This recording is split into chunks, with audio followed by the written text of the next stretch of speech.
Hello, everybody. Welcome back to the Escape Pod. Thank you so much for escaping with us. That's Andrew. I'm Alex. And as always, with great power comes great smile to ability. We didn't plan that. That's just how simpatico we are. I love it. I love it. You just showed off the mug to the camera, Yes. and I just realized something. Yes. Your mug has never broken. My mug has broken like 2 or 3 times. I think that's indicative of their owners. Solid. So we're going to review Smile 2 today. Mm-hmm. Oh, that's sick. I didn't notice that. It's just a big smile in the background. Can you see it on camera? Yeah, you can. We're going to review Smile 2. Mm-hmm. We're going to start with a hot seat, though. Yeah. Haven't done just a hot seat between the two of us. We've got a couple of fun segments in between. We're finishing off a fan segment. Mm-hmm. And I've got a little trivia prepared for you. And if you get a certain amount right, which I think you will get all of them right, you get a prize. Rachel, do you know what the prize is? I don't trust it. It's a nice prize. No bullshit. Okay. You know what? This will make you feel better about it. It's not from me. Oh, that makes me feel infinitely better. I thought so. So let's jump into the hot seat. You first, me first? I'll ask you questions first. All right. You ready? Yeah. How many? 3, 4? Let's do 4. Let's do 4 minutes. Yeah, let's do it. 3, 2, 1, go. Would you rather break your no cursing vow? Yeah. Or break your virginity vow? So only one of those is based in I would break the no cursing vow. Because that's not a vow based in religion. It kind of is, but it's also like, I think that's stupid. You think your own vow was stupid? Sure. So then why have you vowed it? Okay, I've said this before. I think the morality of the virginity thing is based in the Bible. I think there's actually something there. No, yeah, that's written. There are at least some interpretations. Like you can get that rule or some sort of morality. And there's like a general sense of that could really mess up your life. And they're like having it in the confines of marriage is like maybe a good moral and just like practical thing to do. Okay. But then the cursing, there's nothing in the Bible other than don't let unwholesome talk come from your mouth. And that's like, I view that as more as just don't be like mean to people. Yeah. Or like, don't like lie. A rule you break often. Continue. You cooked me. It's fine. And then, so I don't think there's anything in the Bible that's like, you cannot specifically say this. Fuck. That is one example. Yes. You can't say this combination of consonants and vowels that sound this particular way. If you're using those types of words to be mean to someone or not spread like a godly message, then sure. Yeah. Fair. The only argument for it is like it makes some people uncomfortable or like some people don't like it because of the indication and like what the word means or whatever. And around those people maybe don't use it because to them it's unwholesome. Like it'd be kind to them. But the no cursing thing on your end comes a lot more from your family and how you were raised, and you just weren't around it much. Yeah, no, I've never heard anyone in my family curse. So it's more of it's also of a thing that like if I cursed, like my entire family would like freak out. Yeah. Have you ever been in a situation where cursing was present and it was like a shock for you? I mean, when I was younger, I wasn't allowed to even like watch a movie if it had an F word in it. So growing up and finally being around people that didn't care. So I used to like Jacksepticeye. I've talked about him before. I used to watch him a lot.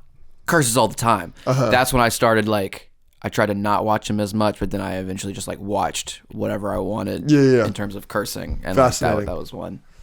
Who's your favorite YouTuber right now? Is it the Sidemen? Yeah, I guess just because they put out such quantity, and I think that's good. Like they put out a 30-minute video of them playing Uno today. Not interesting. Wow. It's probably not that good of a video, but I'm gonna watch it because I'm like when I was eating. Yeah. I don't have enough time to watch a show. I don't feel like watching a show. I'm just gonna put on them playing Uno like in the background while I eat and do something else. So probably them. We have yet to see The Penguin. Yeah. Do you believe the hype? Episode 4 got a 9.5 out of 10 on IMDb. It's one of the top 30 highest rated TV show episodes ever. Are you believing the hype? What are you hearing from it? Where are you standing with that? I think The Penguin will be good. Yeah. I think that episode, I'll really, really like it. Yeah. I don't know if I'll be as high on it as some other people who are saying it's like complete peak and the best thing superhero wise that's come out this year or whatever. But I think I will enjoy it. I'll just have to see though. Yeah. Because I liked the Batman you did. So. Yeah. I don't dislike the Batman, but I am lower on it than everybody else. But you are quite high on the Batman, so you might love this show. It's solid. And I've got last question. Yeah, sure. I feel like we talk about this all the time, but how you doing mental health, man? You doing okay? Yeah, so I'm currently, as we're filming this... Oh, I have one more question after this. Continue. Okay. You just breaking rules now? Yeah, I am. Why? What makes you think that you have the authority to do that? Because I'm hat guy. I get to make decisions like that. I know I can. I'm a baller. I'm going to make that decision. Continue.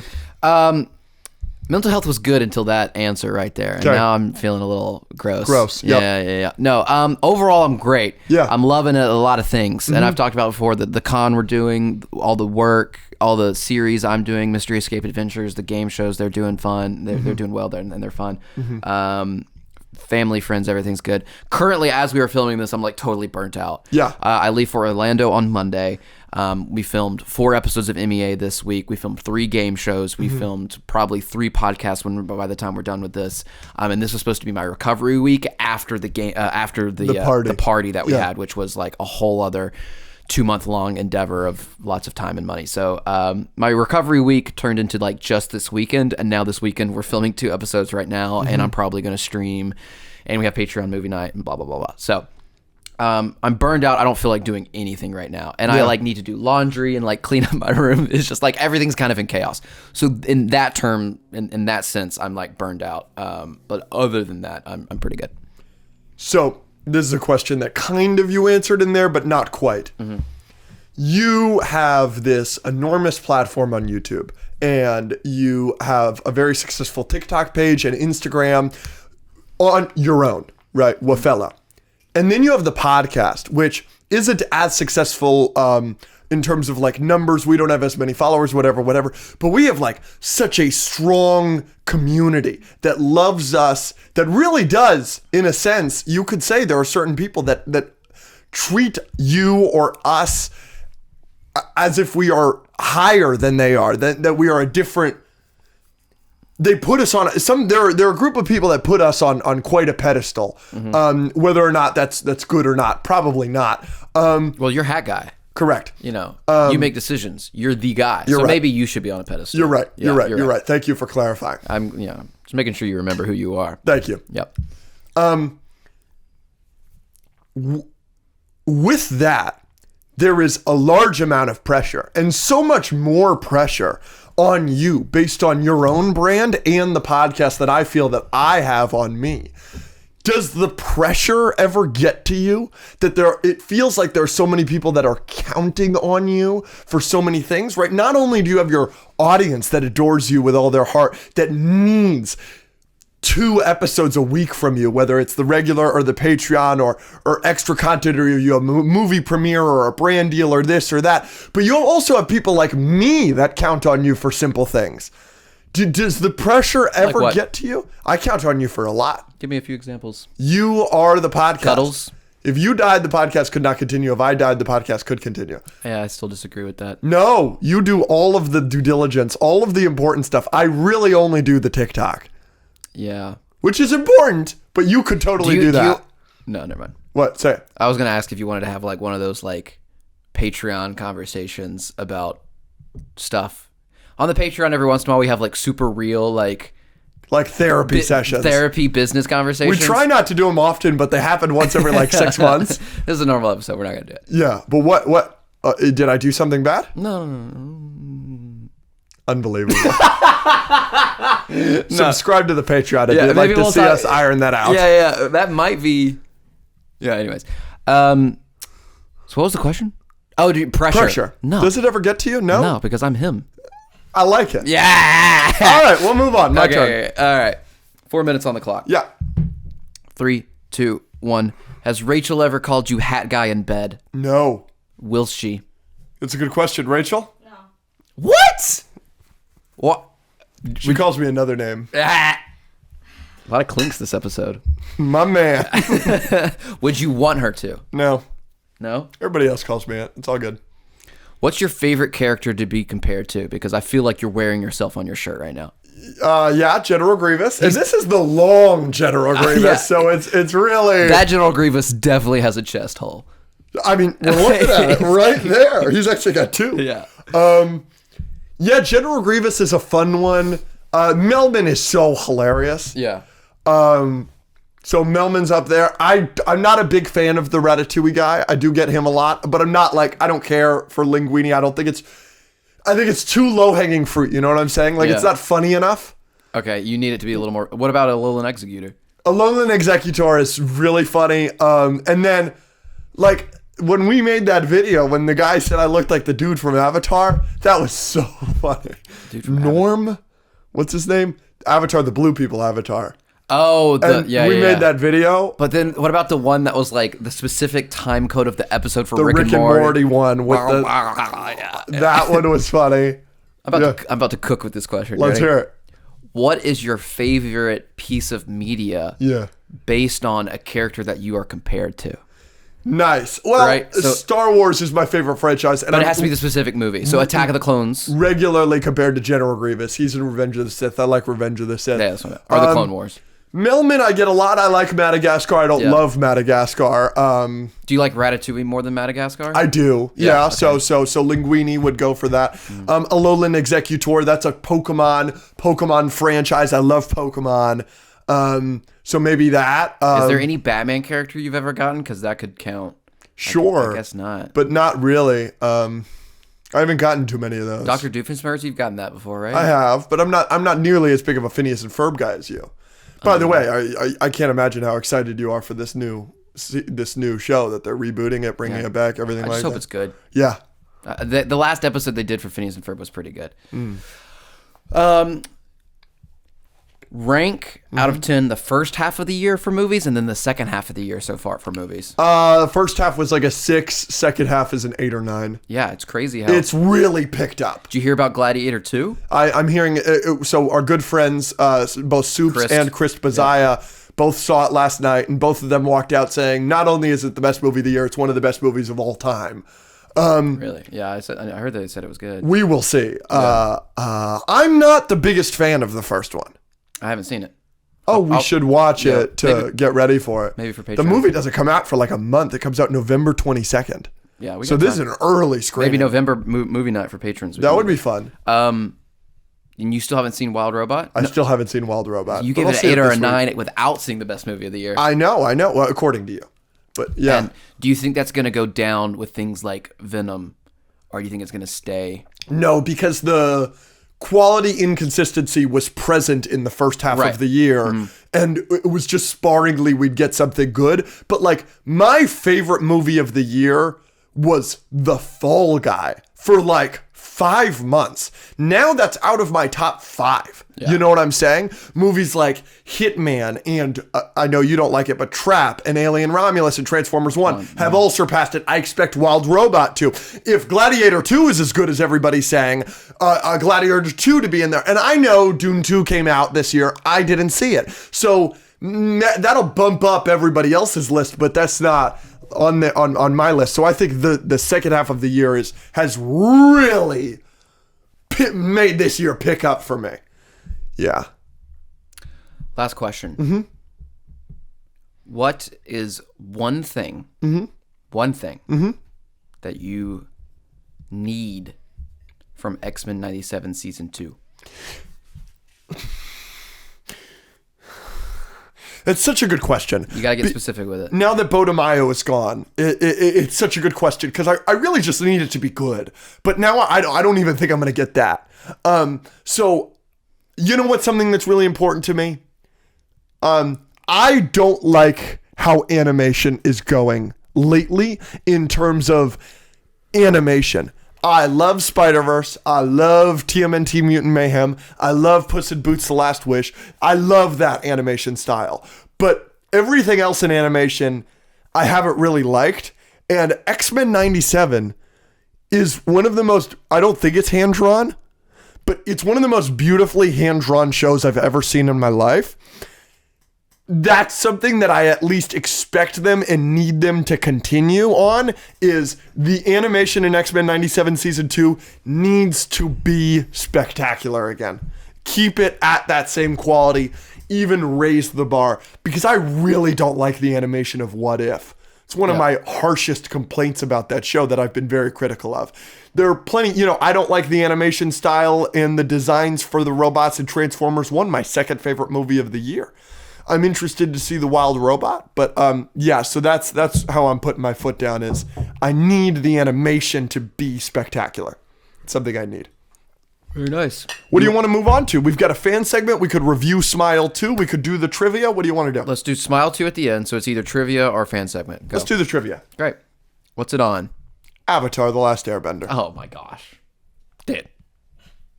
Just ask me what my name is. That's how well I... What's your name? Andrew Parker. Solid. 1 for 1. You ready? Yeah. You need to get all of these to get the prize. How many are there? 8. Worried I am not. You shouldn't be.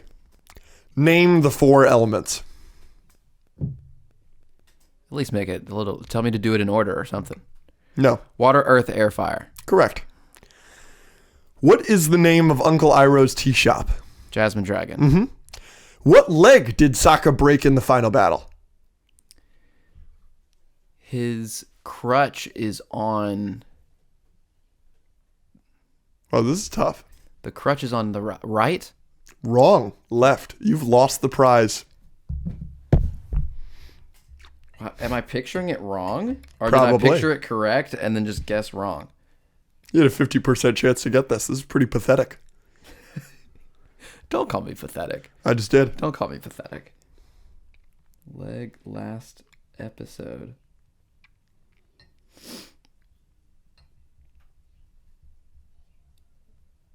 You can keep going. Wow, this is left. It is his but left. I need to see the picture of him with the crutch. That's what I was imagining.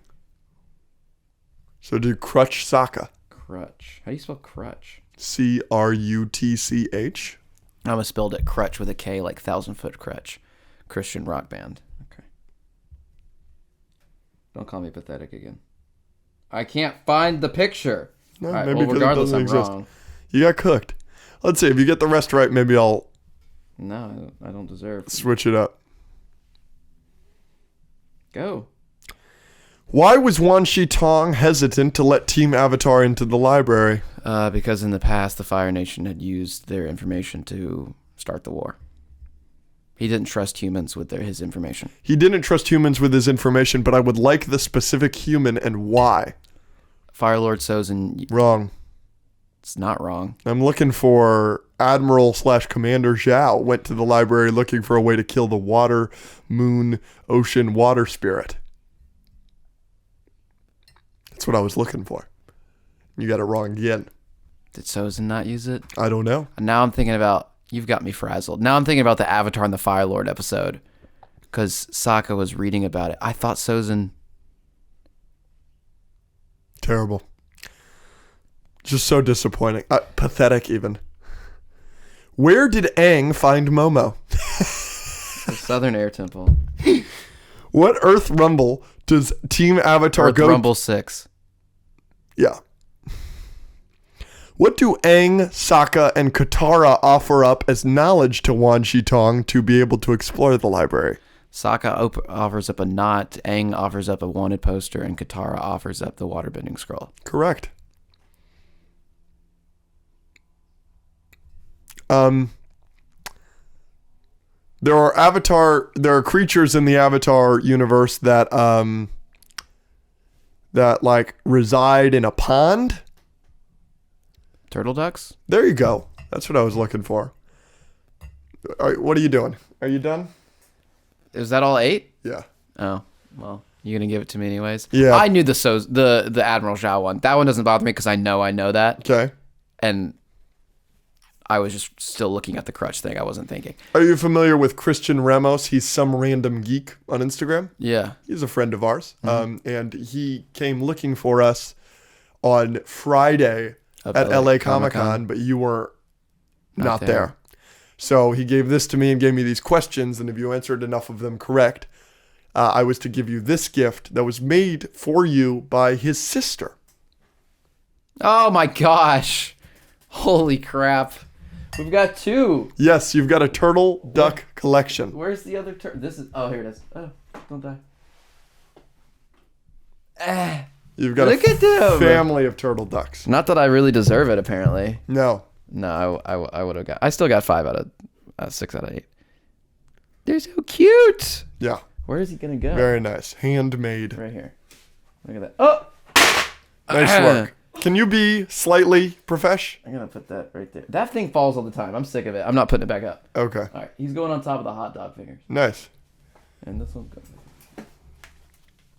Frick you, Civil War. And you want to grab the fan segment? Yeah, let's do it. All right. Nice work in the trivia, buddy. No, I didn't. No, not at all. The left leg didn't bother me. The other one does. Actually, yeah, I knew that. Okay. Cassidy. The goat. The goat. Would you guys consider hosting panels at NostalgiaCon? If so, do you know which ones? Yeah. You're not interested. Not at all. Not even. I couldn't care less. Yeah, I'm excited. Yeah, so I'm definitely hosting panels. The problem is I have too many. Ooh. And we're working on reducing the amount of panels I have at the moment. But yeah, I don't know if I'm allowed to announce. But I'll give you some potentials that I may or may not drop, or I may or may not keep. But there's some anime panels that I'm gonna do. So that are there that I might do. So Chainsaw Man, Demon Slayer, Jujutsu Kaisen. All pretty cool. And then there's some big ones like Avatar: The Last Airbender and The Boys. And then there's some other ones like, Nickelodeon shows like there's Adventures of Mandy, Billy and Mandy, and then there's like Jimmy Neutron, which I was kind of excited about, and Invader Zim, and some other stuff like that. But yeah, The Boys, Avatar, and some anime would be really, really cool. Excellent. If you could change one thing about a character in fiction, who/what would you change? That is a great question. That is a great question. I have 2. Yeah, go for it. Because they're 2 of my favorite shows, but there's one character in each that makes it almost unbearable. I would make Zenitsu not as unbearable in Demon Slayer, and I would make what's-her-face in The Blacklist not so unbearable. Yes, Elizabeth Keene. You've been hilariously critical of her. Like, legitimately such an awful character. So awful that they... I don't want to spoil it, but there's something pretty major in the anime Death Note that happens in episode 27, and I would make that not happen. That's a pretty big one for me. I may make the dialogue and acting better for one Anakin Skywalker in the prequels. I'd get rid of the Ewoks in Return of the Jedi, replace them with Wookiees. That fixes that movie a whole lot. Ewoks are goated. If Alex started sleepwalking onto a highway, would Andrew stop him or let it happen? Let it happen 100%. Yeah, I would just make sure I had a camera. Good.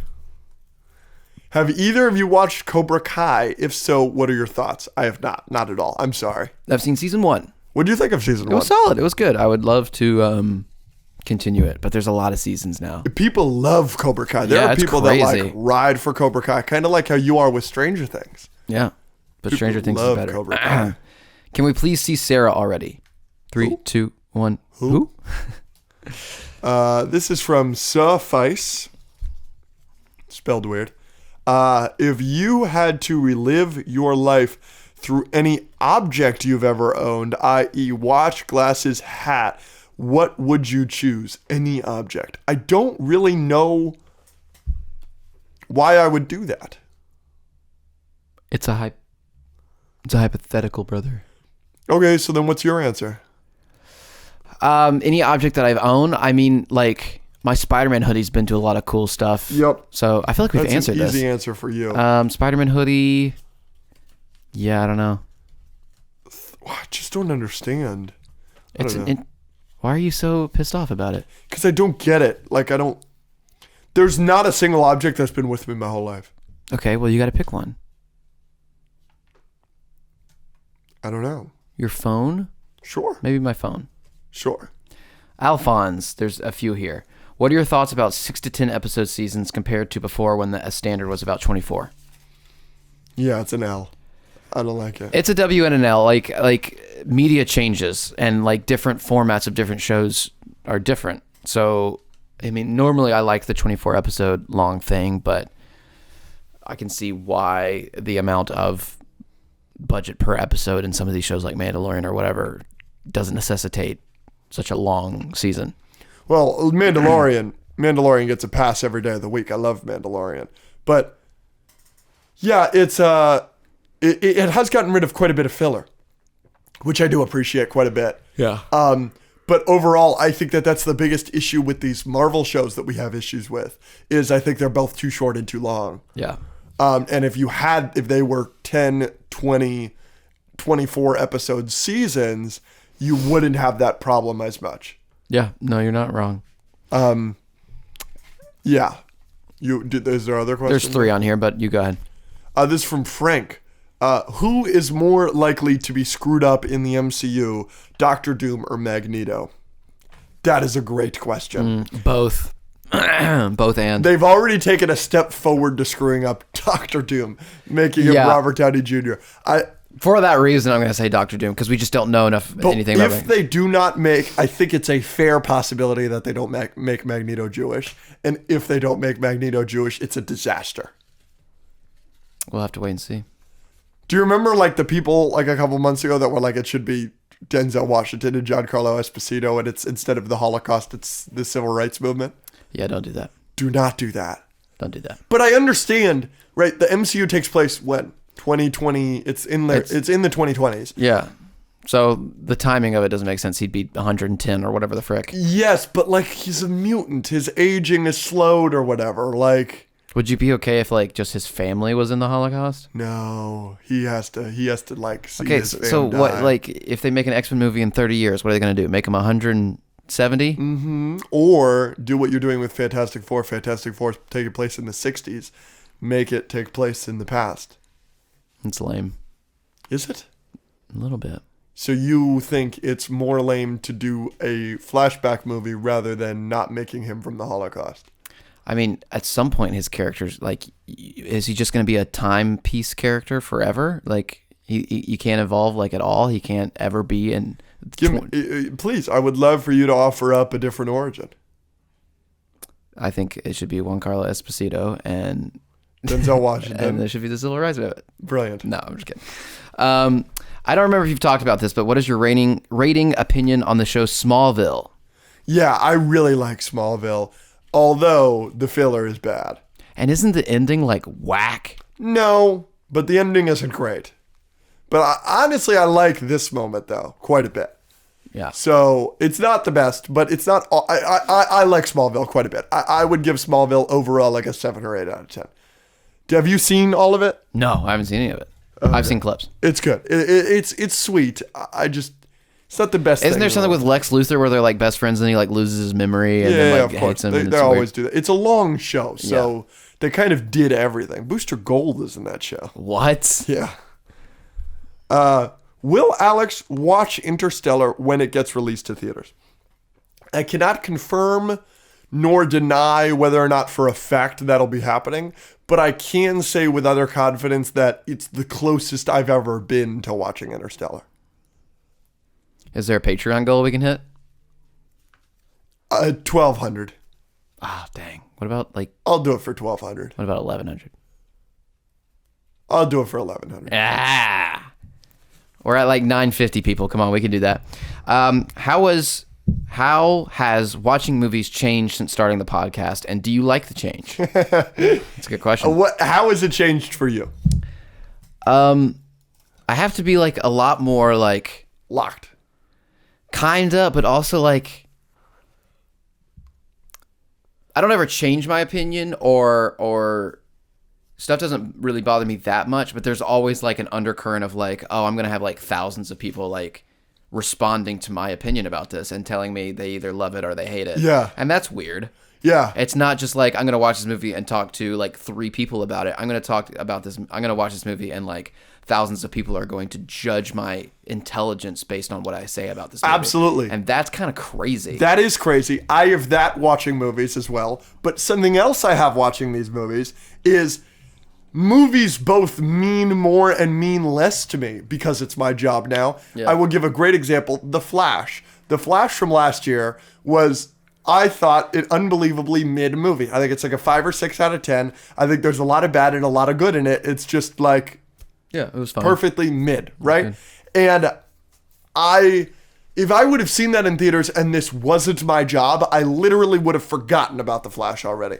But I feel like I remember The Flash so vividly and could recall so many things about The Flash because of the era it was in the podcast, because so many people we knew were saying that it was a great movie before it came out. By the time, including you gave it an 8 out of 10. So, because you saw it like a month before me.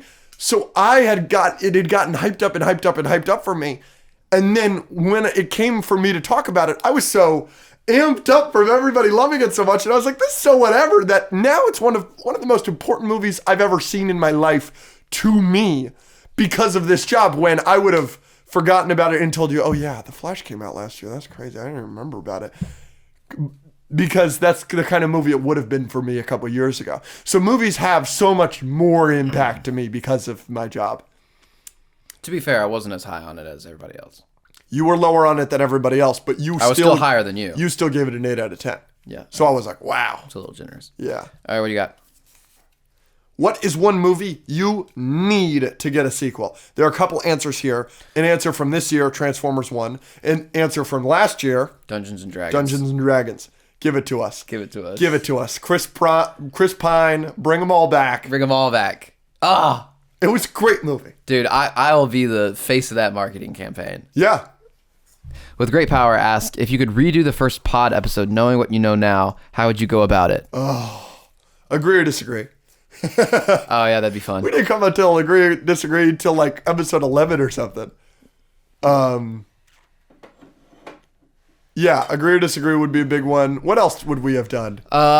I might have edited it differently. I was still switching cameras back and forth for a while. You would do the split screen. Maybe. I got a question for you. If we started the podcast again tomorrow, knowing what we know, are we spacing out hot takes? Probably. I mean, we blew our load with that segment. Yeah. There's just not many hot takes. We don't know. We just go over them now when we have them. Yeah. And the last question I have is, if Ba Sing Se was in the U.S., would Long Feng's name just be Big Dick? Ha ha ha ha ha ha. I think that's pretty funny. That is pretty funny. You know who wrote that? Who? Theo. My goat. Oh. Let me just make a mess in your house now. Oh, that's really disrespectful. We've got some news, pretty major news we could talk about. We talked about this a little bit on the Patreon, but Invincible Season 3, we have a release date. It's February 6th, and it will not be taking a mid-season break. How are you feeling about it? And do you have any theories on what they're going to do? Famously, you and I, neither of us have read the Invincible comic. It's one of the only comics that I haven't read that I know nothing about, and I've thoroughly enjoyed watching the show and been completely surprised watching it, because that rarely happens for me in comic book properties. How are you feeling about it? I'm feeling great. Well, first off, I don't think anyone thought it was going to be that soon. February. Yeah. Which is super sick. Especially with the 3 or 4 year gap we had previously. When did the part 2 of season 2 end? It came out, just a couple months ago, in February February or March, very recently. So like less than a year, Yeah. They're cooking. Hopefully it's good. So yeah, that's exciting. No mid-season break. Cool. Nope. I'm down. Yep. I would like, and they mentioned this in the little teaser trailer they did, which I thought was hilarious, by Great. the way. I think it was extremely clever and well done. Yes. I've watched it a few times. They mentioned it in that. I would like Mark to win once. He has done nothing but get absolutely railed by every Viltrumite ever. And it got to the point where I was like, I was talking to somebody about this that I was watching it with. I can't remember who it was, but I was just like, we get it. Like, you know what I mean? Yes. Like that was one of your main criticisms of season 2. Yeah. By the 4th Viltrumite showing up and killing Mark, you were like, okay, like, we get it. Like, yeah. How many times do we have to see him try and fight somebody that's from, almost all of them were Viltrumites, but I'm sure there's been some others that just like, this dude cannot get a break. Number one, this poor guy, he's 19, he's a kid, just absolutely getting destroyed. And then like the plot point of like, he's not strong enough yet. We get it, you know, like in season 3, I hope we see him like at least hold his own and like give us some sort of hope that the Viltrumites aren't just going to come and do whatever the frick they want to us. So yeah, that's what I hope to see in season 3. Poor Mark. You want him to win something. I also want to see some more Cecil stands. Unite. Yeah, you love Cecil. Cecil's the GOAT. You're the king of the... Everyone hates Cecil. You're the captain of the Cecil fan club. He's kind of the man in kind of the man. 2. I understand in comics, apparently, he's a little more probably scummy done some fucked up stuff. And worse. And hiring the Ezra Miller character, the doctor character, who was experimenting on those poor college students, keeping him not only not in jail, but keeping him employed is pretty fucked up. I don't remember that, but I wasn't there a specific reason for it? D.A. Sinclair. Yeah, it's because the bots fucked up Mark, and so the bots potentially could fuck up Viltrumites. Yeah, everything that Cecil people complain about that Cecil's done, I'm like, okay. You mean the person who's trying to save the world? Sucks, dude. Like oh, he spied on Debbie. He probably should have. Yeah, like he saved so many people's lives. Like he slowed Omni-Man down. Like he saved Mark's life and healed him like 5,000 times. Back to the point we were just talking about. But yeah, I don't have a problem with Cecil so far. Nothing he's done has maybe been like, ew, he's a terrible person. So one of your complaints about Invincible Season 2, which you notoriously gave an 8.5 or 9 out of 10, was that Mark is always getting beat up by these Viltrumites. By your same argument for Dark Knight Rises and Spider-Man Homecoming, shouldn't you hate Invincible Season 2? No, because again, I think the plot point of him, they're working on him becoming stronger. I just think they do it too much. And also there's a lot of other stuff in season 2 that is good. And Mark doesn't constantly look like a loser all the time. He's actually very strong and he can beat a bunch of other people. There's nothing in Spider-Man Homecoming. It's just constantly him being a loser and being like, oh, he failed. Oh, he failed. Oh, he failed. And again, it hasn't bothered me. It's just good enough to still be an 8.5 or 9. This is something we've talked about a little bit with Invincible Season 1 being, in my opinion, one of the greatest seasons of superhero television of all time. And Season 2 I loved, but I thought took a clear step back from Season 1. What could Season 3 of Invincible do that would maybe return to form for you? Because I know a couple things that would be important for it to return to form for me. I think one of the strongest parts of Season 1 is the family aspect and the relationship between Omni-Man and Mark. I don't necessarily need that to return. I don't know what happens in the comic. I'm sure they're going to follow the comic faithfully. I do know that at the end when Omni-Man said, I miss my wife, I screamed at my computer, fuck you, asshole, you don't get to miss your wife. I would love some kind of familial relationship in Mark's life, though. That's positive because everything with Debbie and Mark in Season 2 is incredible. It's probably one of the highlights of Season 2 for me. Yeah. But it's so sad. It's so depressing. I would love a romance between him and Adam Eve. Something, give Mark something to smile about in his life. I would love that because he just broke up with Amber. Obviously, we as fans have been kind of rooting for that, but also I think they did a very good job of making Amber really likable and understanding why she... Season 2's great, man. This show's great. Amazon, you're cooking with Invincible. Yeah, but like to your point, I think the Debbie Mark stuff was one of the best things. So like he's still like, and yeah, some of it was sad and everything, but you still get that sense that they love each other so much. Absolutely. So I hope that's another thing that I hope continues is Debbie. Debbie's one of my favorite characters. Absolutely. I think she's so awesome. Absolutely. So yeah, and then like another thing to the Homecoming point is like Mark. I think in Homecoming, a lot of the things are like, if in Homecoming a Superman level character came down and beat Peter, that would make sense. In this, I feel like a lot of it is his fault, and it's something he should be able to handle. Like the boat snapping in half was caused by him, and then he fixes it, but then he gets bailed out by another superhero, and that happens multiple times. Mark isn't going in and knocking the cruise ship over by himself and then fixing it and then having to be saved by Cecil again, or like another superhero. He's just getting his butt kicked by a Superman level character. That's also a difference, I think. I would also like to continue to see more Alan. Alan was a real highlight of season 2, and I think he's super strong now. Get more Alan. I think Alan's the man. I love Alan. Solid. Another piece of pretty big news is we have our first official image of Crypto the Superdog. Yeah, it's gonna be my background too. It's so good. So good. Like, so good. Did you see the video? Did you see the tweet I sent you in the group chat of Crypto the Superdog in the Snyderverse? And it was that dog with a machine gun. Hysterical. I'm so glad we're done with that. Yeah. I'm so glad we're done with that bull crap. Do you remember they made Jimmy Olsen was some undercover spy? Like, shut the frick up. Yeah. Like, oh my gosh. Yeah. Just give us Superman looking at the Earth with Crypto. Yeah. And the story behind it, that it's based off of James Gunn's dog, who's a rescue. Yeah. Love it. Yeah. Very. Every minute I grow more excited for James Gunn's Superman legacy. Suicide Pact if it's bad? Yeah. Somebody's going to clip this if it's awful. We're going to have to kill ourselves. We're going to have to do it. Yeah, we clinked on it, dude. It's binding in most states. Yeah, it's going to be so good. 1 through 10, how worried are you still that there's too many characters? Because now he's added Crypto. I've never been worried of the too many characters. So out of 10?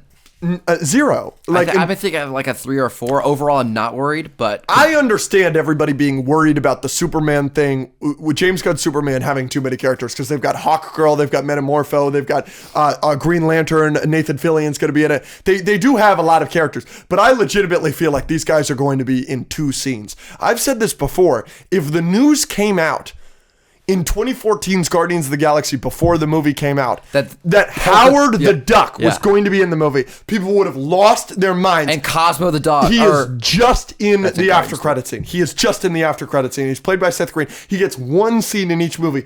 I think those characters are only in this movie to set the standard that superheroes already exist. Yeah. They will have 1 or 2 scenes. It's going to be no big deal. I think, and another thing, like another example is the Suicide Squad. You know how many characters are in that movie? Yes. Like, he has that whole first 15-minute scene Yes. with Arm Detached Man and Harley and Weasel and all these characters. And if we had released that and and then King Shark and this, we would have been like, holy crap. Now, it's a little different because it's a squad movie, so you can get away with that a little bit more. Right. This is a Superman movie. Yeah. People are worried that the focus won't be on Superman enough. I just disagree. Yeah, that's why I'm a little bit worried, but overall, I still trust him because like he's done stuff like this before. Let's also think about this. You and I are chronically online. We are nerds for a living, so we have seen these pictures day in and day out. But all of those leaked pictures that came out from Cleveland when they were filming, Superman is in every single one of those photos. You know who's not in every single one of those photos? Everybody else. Mr. Terrific, who's in 2 of the photos. Yeah. And Nathan Fillion's Green Lantern, who's in 1 of the photos. I'm the biggest Isabella Merced fan on the fucking planet. I've seen 1 picture of her fucking leaked costume because she's been in 1 fucking scene that people have seen. You know who I have seen a lot of leaked photos of? Fucking Rachel Brosnan's Lois Lane. Because she seems to be in the fucking movie, actually. And every single photo has David Cornsweet Superman. So that is my thing. Yeah. No, I agree overall. I think it'll be fine. Yeah. I'm excited. That's your excited. Most anticipated. Not only is Superman Legacy my most anticipated, or James Gunn Superman my most anticipated movie of next year, it's my most anticipated movie of the next 5, maybe 10 years. So Beyond isn't touching it? No, I don't think so. I honestly may put Beyond in 3rd place. Over Call of Cthulhu, I'm very excited for. That's wild. Alex. No. Alex. You don't understand how big of a Cthulhu fan I am, and James Wan is my favorite horror director of all time. Like, no, I think you're underestimating how much of an Across the Spider-Verse fan you are. Maybe I am.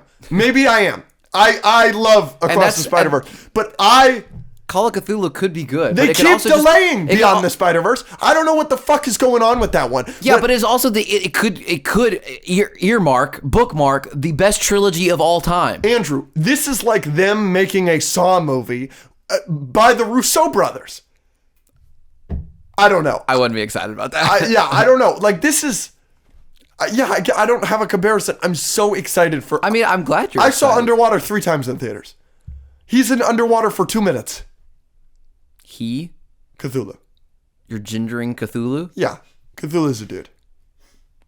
You don't know that. They might not appreciate that. I love Cthulhu a lot. She, they. They. Creature. I love Cthulhu a lot. And for James Wan, of all people, to be making the Cthulhu movie, I couldn't be more excited. That's 2 for me. How do Cthulhus reproduce? You don't think there's a male and a female? You don't think there's a female one out there? Probably not, no. You think there's just one? Yeah. You don't think Cthulhu's an alien. Cthulhu's not from here. You don't think Cthulhus have an alien sex? No. With female Cthulhus? No. You think Godzilla ever got sloppy from a female Godzilla? No. You think there's just one? Yep. What, did he evolve from a lizard? No, he evolved from a nuclear bomb. But was he a lizard to start with? Yeah. So the lizard was having sex. With a nuclear bomb? Sure. That was good. Okay, do you want to talk about this? Yeah. Yeah. I love you. Uh-huh. I'm so glad you brought this up. Uh-huh. So, there's been some controversy. Let's tread lightly here. Oh, do you want to? I don't really want to. Go for it. There's been some controversy about a Wicked poster. Correct. So apparently someone took the movie poster. Yes. Which is a good poster. The movie poster is paying homage to the Broadway poster. Right, it's very similar. Which is a very famous poster. It's the Wicked image. It's the Broadway. Yes. Continue. So some fans, let's keep in mind, Wicked has a fan base. A massive enormous fan base, which is the only reason this movie is being made. Correct. And so some fans took it and kind of re-edited the movie poster to look even more similar. Correct. To the Broadway poster. The original poster. Yeah. This seems like the most not story of all time. That does not seem like a headline to me. The actress, do you know her name? Cynthia Erivo. I watched her on Broadway in The Color Purple. I must confess, it is the greatest live performance I've ever seen in my life. Okay, so you think she's talented? She is unbelievably talented. I'm a huge Hamilton fan, and I also saw that on Broadway with the original cast. And Hamilton won every Tony that year except Cynthia Erivo. She beat out Philippa Sue from Hamilton, and I'm such a big Cynthia Erivo fan that when she won the Tony, I got up and screamed, "Fuck you, Philippa. Let's fucking go." Because Hamilton was winning every other award. I thought they were going to steal it from her. She was unbelievable in The Color Purple. Continue. But yes, she's not talented and not doing something stupid, apparently. She is making a bad decision, in my opinion. Okay, I'm going to read it. Correct. This is the wildest, most offensive thing I have seen.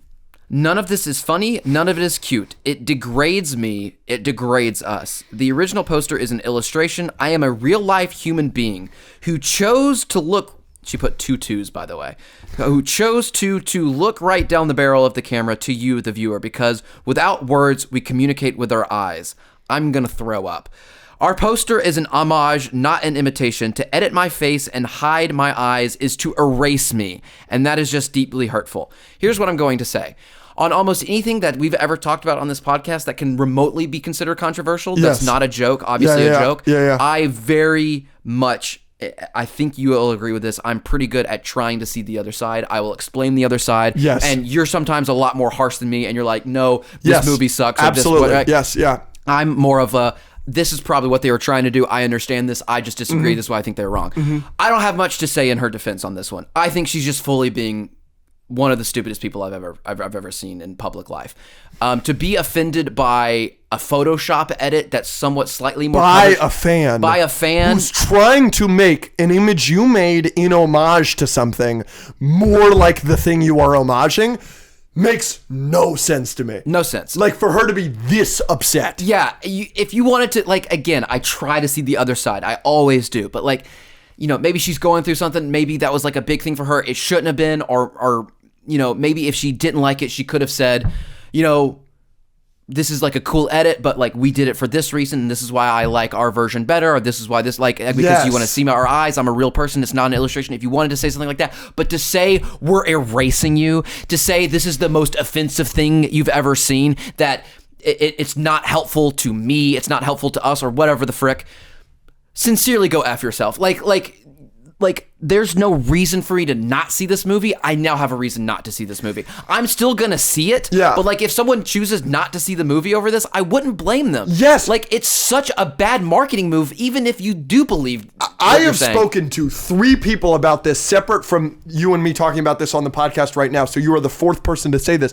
And you are now the 4th person I've spoken to about this situation where somebody has said to me, it makes me want to see the movie less. Yeah, it her does. doing this. Just in the form of, this is a terrible decision. You know what I'm saying? Mm-hmm. It was just a bad decision. No matter how you may feel about this, again, I love what you just said. Maybe she's having a bad day. We don't know what these people deal with. Yeah. These people are exponentially more famous than us, and we are exponentially more famous than a regular person. So that amount of fame, that amount of pressure, the amount of hate she's getting, I totally understand. Maybe she's having a bad day, whatever. But like, how did nobody say to her, like, this is not a good idea. Like, this is going to make you look so unlikable, because that's really what it has done. It just looks really bad. Yeah, I don't really have anything for her on this one. And I talked to someone else about it, and they said that she's done stuff like this in the past. I don't know if that's true. Yeah, I don't know. The person I was talking to is very much in the lore. And yeah, so I don't know if that's true, but this is like a pattern of behavior to be that what's the word? Arrogant, full of yourself, out of touch with just how the world works, that you think a simple Photoshop edit from a fan that probably is really excited to see them. Yeah. Like, they weren't even, like, I understand, even if people are coming at you and attacking you personally, if you're a famous person in a movie, like, I don't think you should take that personally or like make it a big deal, and most of them don't. But this wasn't even something negative towards her. It wasn't negative literally at all. Not at all. It was just a cool extra fan edit. Yes. And maybe we're missing some context. Maybe she's going through something, but from like everything I've seen, you're only being ridiculous, and you're only hurting the chances of your movie doing well, because you're pissing off the exact fan base that is going to make this movie successful, which is the people who like the play. Yes. At the end of the day, you could feel, no matter how you feel about it, this was a poor decision. And keep in mind, if someone hasn't seen it, literally all they did in the picture was take the picture and kind of like, they added a shadow where the eyes hat are, would be. and they made her slightly smiling because she's smiling in the original photo. Like, that's it. It was very minimal. It was really just to emulate the poster more. It's interesting. It would be like somebody making a dark side edit of Rey and Daisy Ridley reposting it and being like, look at how offensive this is. I'm not a bad guy. You know what I'm saying? Yeah. Fan bases do these edits for every single movie. How many evil Tony Starks have you seen? Yeah. Since the Doctor Doom, or even before the Doctor Doom? But how many evil Robert Downey Jr. edits do we see on our timeline every day? Can you imagine the Russo brothers or Robert Downey Jr. himself coming out and being like, this isn't the official look. How dare you do this? Imagine they had like a Spider-Man poster, and someone took it, and it was an homage to like a comic post, like Amazing Fantasy 13 or whatever the frick. Yeah. And like someone took it and like shifted Tom Holland's arms a little bit, and made the color of the suit a little more saturated. Correct. And then Tom coming out and being like, this isn't what we were going for. Like he had the mask off and they put the mask back on exactly, him. to be more like the comic. You're covering me. Exactly. Do you think Tom Holland would ever say that? And do you think people would be upset at him? Yes, they would. I would be upset at him. Of course. I'd be furious with Tom Holland if he did that. Yeah, I like, why would you want to support people that are like that disrespectful to people who are just like trying to enjoy themselves and enjoy what you're doing? My one thing that I want to say in defense of Cynthia Erivo here is the Broadway poster looks like that for a very specific reason. Do you know why? I've never seen it. Because Kristen Chenoweth and Idina Menzel? Idina Menzel, thank you. Idina Menzel and Kristen Chenoweth are the original Elphaba and Galinda of Wicked on Broadway. Mm-hmm. Are they still Galinda and Elphaba on Broadway? No. No. They've been replaced thousands of times, hundreds of times. That is why the Wicked poster looks like that. It is a cartoon because those characters will always have to be replaced on Broadway because people retire and people quit and people get fired and this and that. So rarely, unless it's a Hugh Jackman as the Music Man on Broadway, rarely do you see the actor's face on a poster because you want to keep it. Yeah. You know, it's usually a cartoon of Cassette is the poster of Les Mis because you want to keep it ambiguous for when they are replaced.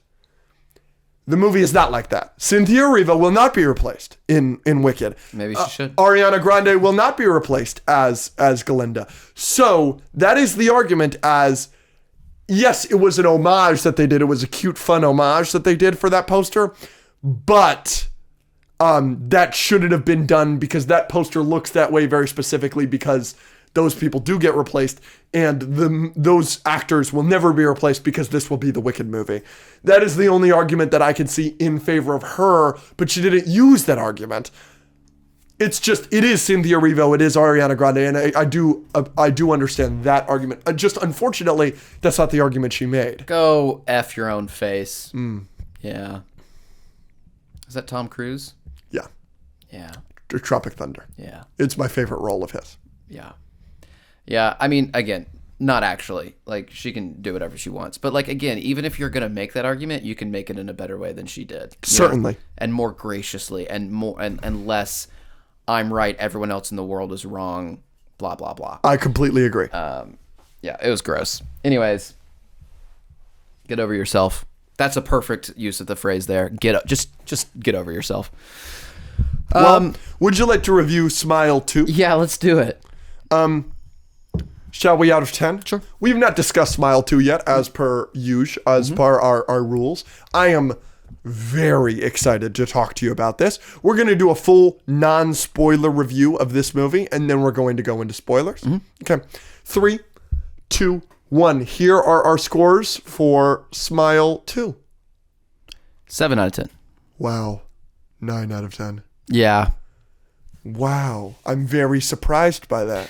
I could make the argument for like a 7.58. I think it's better. I think I give both Smile and Smile 2 a 7 out of 10. Okay. I think they're both like the most solid horror movies of all time. I like Smile 2 better. I think the second one is head and shoulders better than the first. I think it's definitely better. I give them both 7 out of 10s, but I still think Smile 2 is definitely better. So, which is why I might deserve a 7.5 or an 8. What are some of your criticisms? Because you are much lower on it than I am. I just don't.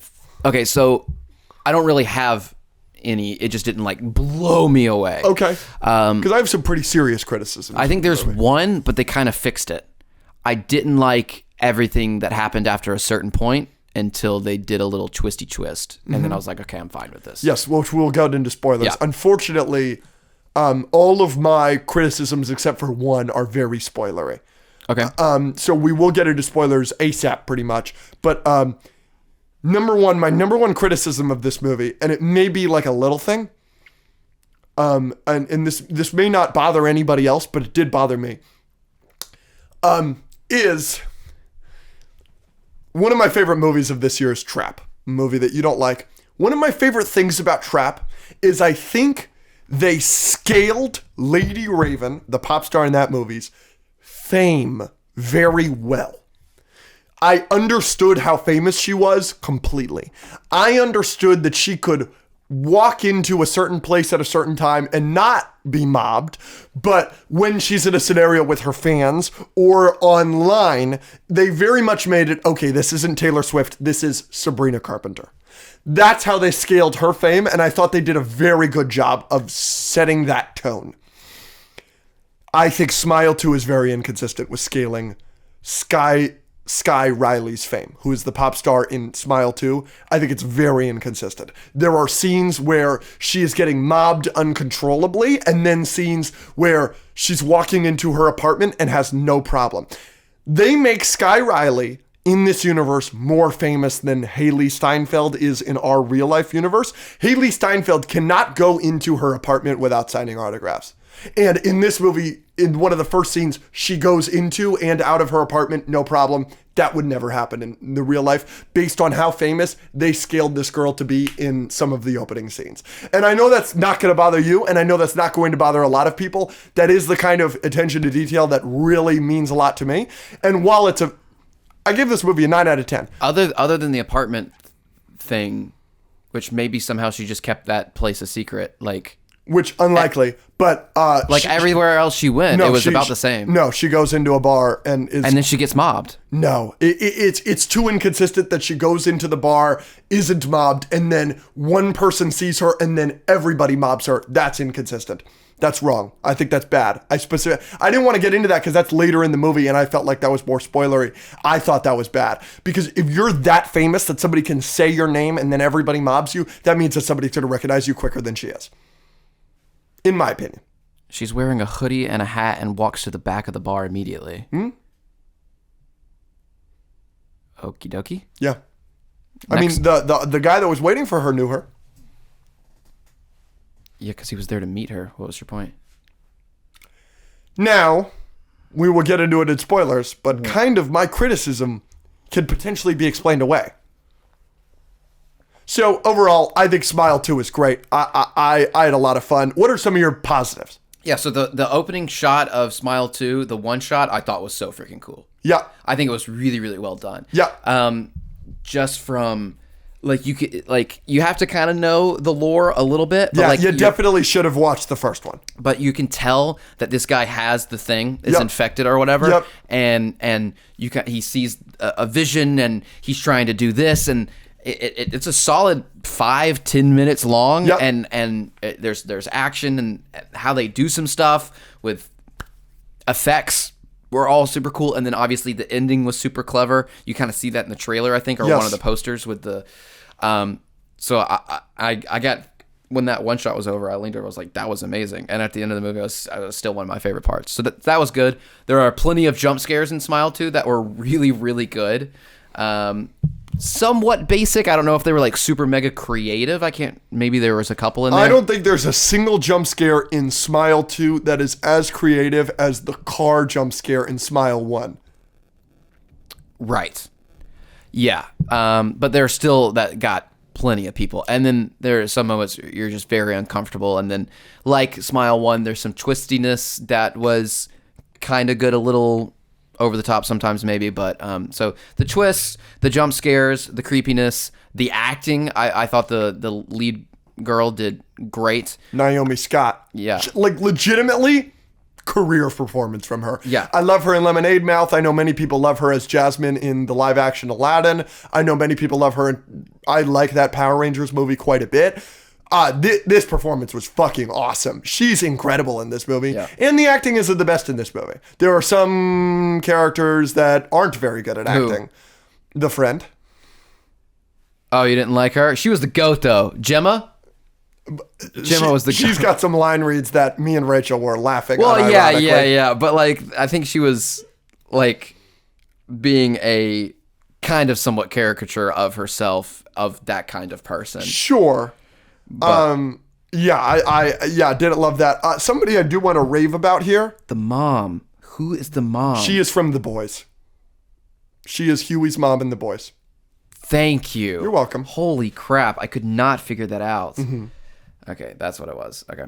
What did you think of her? She was great. Yeah, she was good. I really thought everybody in the movie was exceptional. Most of the people in the movie were exceptional.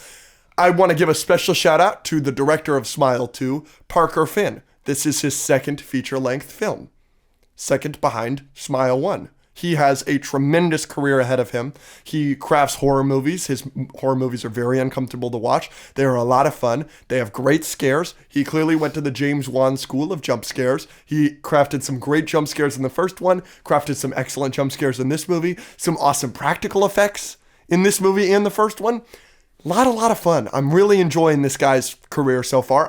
He's got 2 short films. I'm going to go back and watch them. They're 11 minutes and 10 minutes long. They're called Laura Hasn't Slept and The Hide Behind, and I'm looking forward to going back and watching them because this guy clearly knows what the fuck he's doing behind the camera. And shout out to Paramount for giving him his shot with these two movies because they're a blast. And I'm so happy that they're making a shit ton of money because they deserve it. These are the perfect horror movies for every other Halloween for you to go with a big group and just watch and be scared with your friends and walk out laughing. Yep. So much fun. You know what else was fun about Smile 2? Voss water. They definitely paid for a lot of this movie. It is the most egregious product placement I've seen since the Michael Bay Transformers movies. Yeah, do you think it was part of her character already that she had like a trigger response of drinking water and then they just made it Voss? Or do you think they wrote that into her character as being something that her therapist told her to do so that they could have her drink water that many times? I think it's the second. I think, yes. They put it in after. I think the Voss water product placement in Smile 2 came from Voss Water saying, we loved the first one. How can we help you with the second one? Yeah, it worked. I wanted to drink Voss water after that. I just bought a whole case. Yeah, I mean, it looks so like the Yummy. best water ever. Yeah. She's the glass. Yeah, it was funny. fancy. At one point, one of the Voss water bottles shatters. Yeah, and the whole bottle is shattered except the part that says Voss. And it's not upside down, and it's right side up because you got to see the Voss. Yeah, that was funny. Shall we go into spoilers real quick?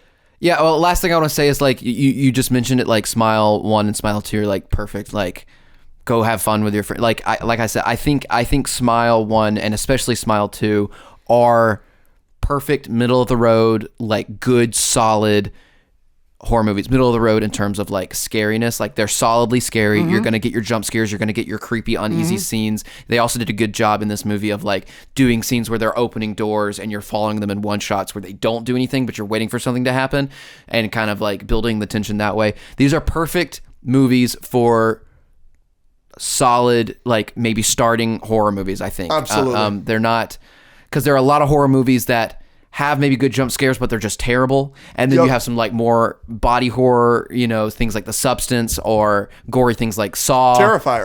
Terrifier. And then you've got like pretty intense stuff.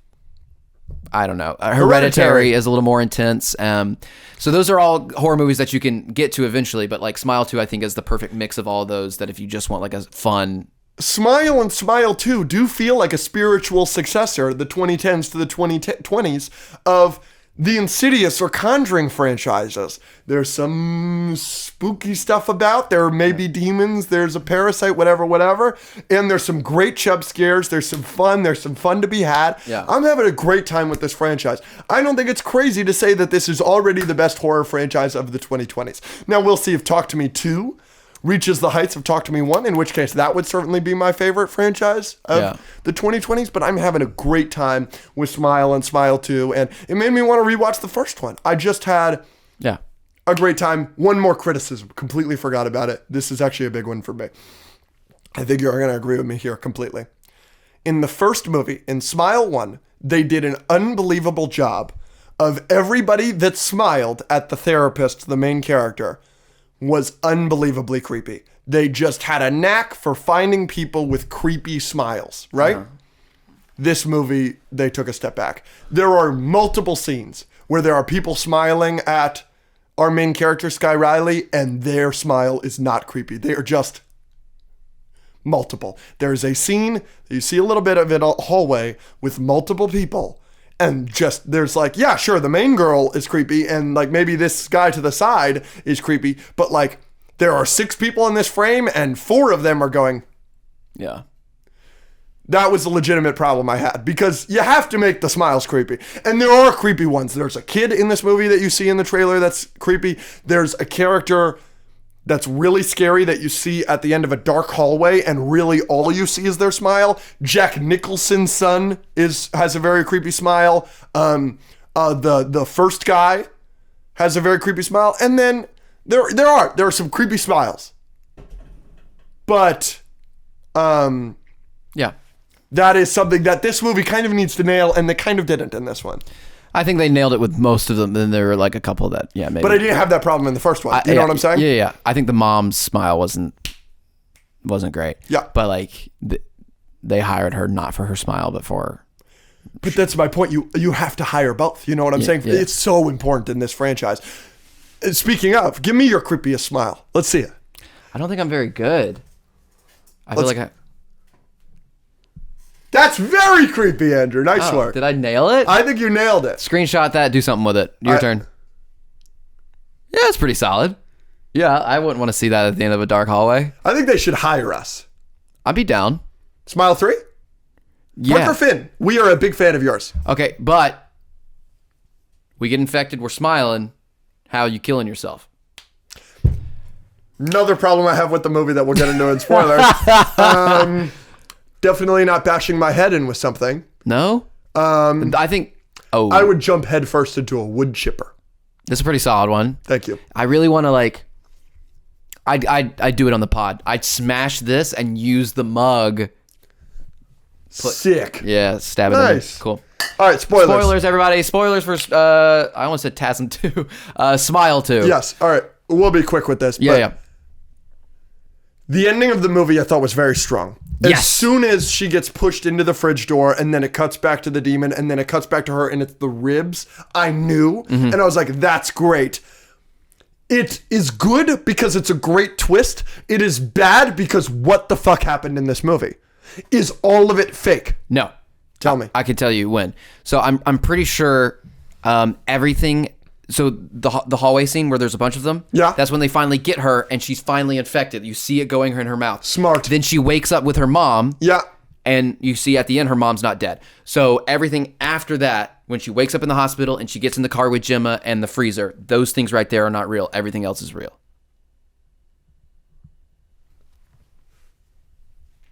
Okay.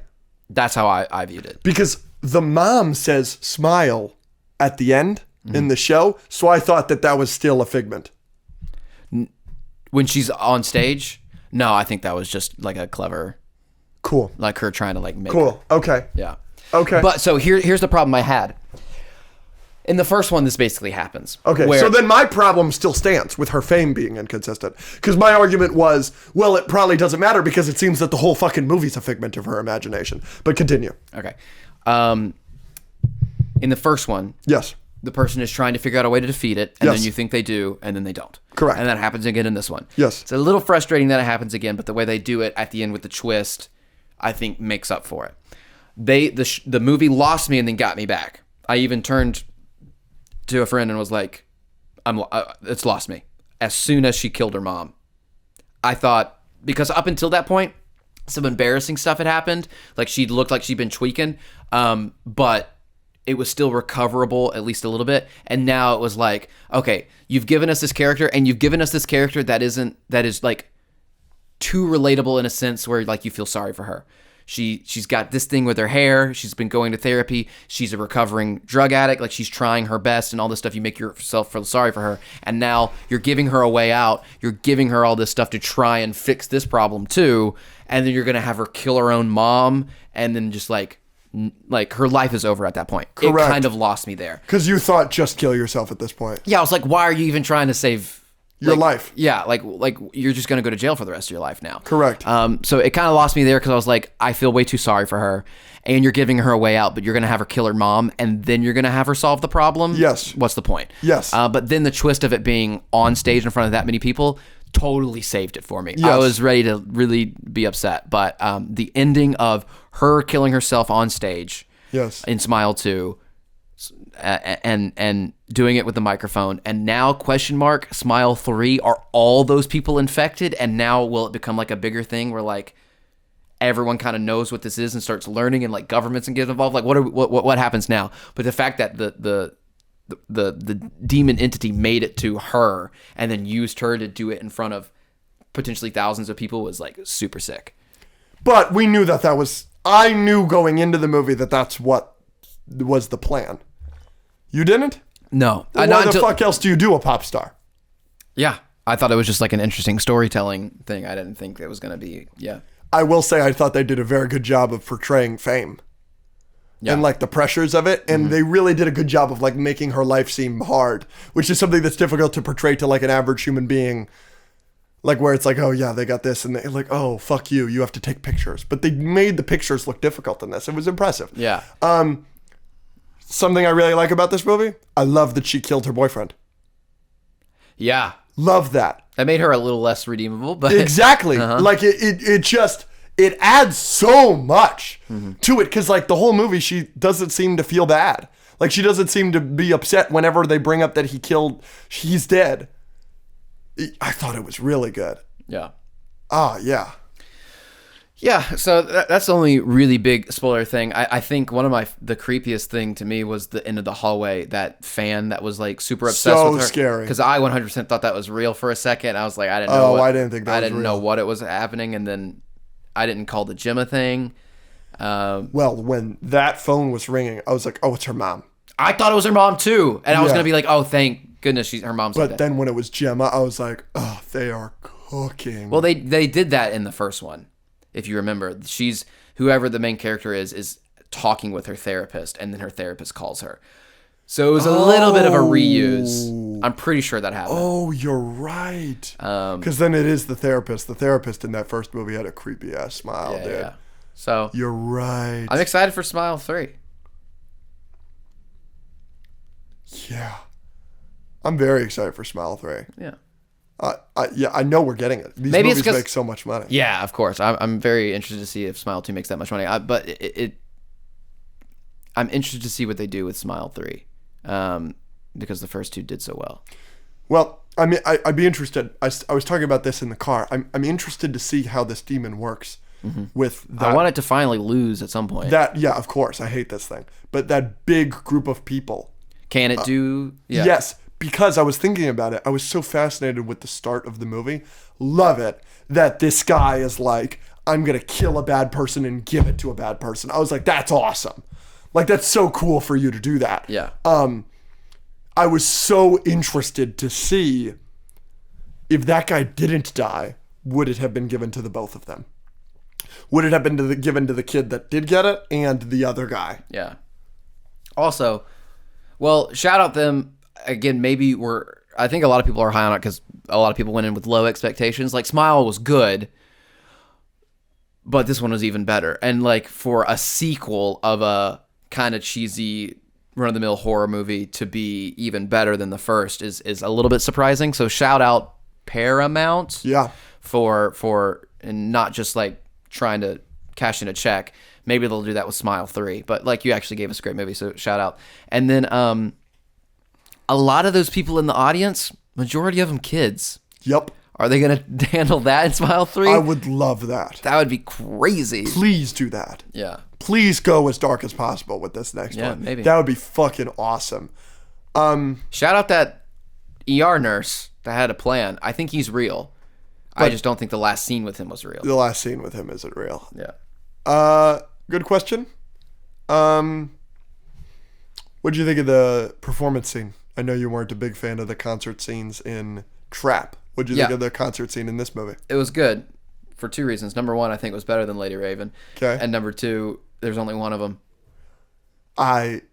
Unsurprisingly, my favorite scene in the movie by a country mile. I've decided that's my favorite genre. Just make a pop star. Because I love concerts, but there's not a good seat in a concert. Mm-hmm. If you got a movie camera, you've got the best seat in the concert. And the visuals were fucking awesome. The choreography was great. Choreography was sick. The costuming was awesome. I loved it. Even in the practice. I loved it. Yeah, I thought it was pretty fucking loved it. I loved it so much. It was by far my favorite scene in the movie. Yeah, it was fun. It was a good song, too. Yeah, there was a lot of good music in this one. Again, Sky Riley concert with Lady Raven opening. Make it happen. I would go to see that in a heartbeat. I'd be down. I loved it. Thanks, guys. We love you. Love you more.